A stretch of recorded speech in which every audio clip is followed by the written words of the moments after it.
Even in this age of the political unexpected, it's an extraordinary story. The apparently unambitious backbench MP who became Labour Party leader, now adored by the members. He promised more spending on health, education, bringing industries back under state control, higher taxes for the rich and big corporations. The crowd loved it. Is the country ready for it? Today's centre ground is certainly not where it was 20 or 30 years ago. A new consensus is emerging from the great economic crash and the years of austerity to when people started to find a political voice for their hopes for something different and something better.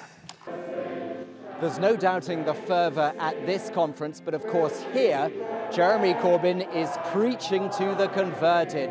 Somehow he has to convince a majority of the wider electorate that he is the right man to lead this country.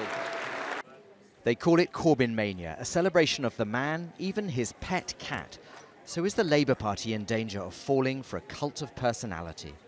This man has got no ego whatsoever, unlike many other people I know.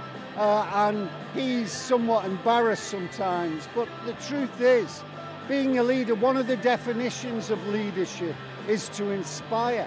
And he inspires millions, young people, old people, from all over our nation.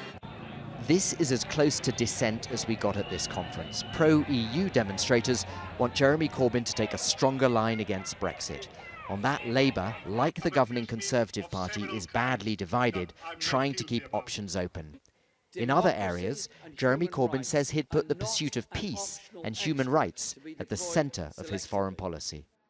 So we cannot be silent at the cruel Saudi war in Yemen while continuing to supply arms to Saudi Arabia.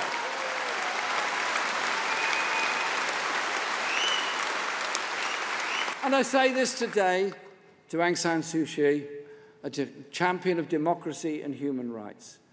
Please, do all you can to end the violence now against the Rohingya. The Rohingya have suffered for too long.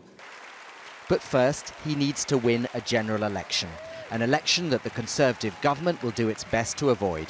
Jeremy Corbyn says Labour is a government in waiting. Prime Minister Theresa May plans to keep him waiting. Barnaby, Phillips, Al Jazeera, Brighton.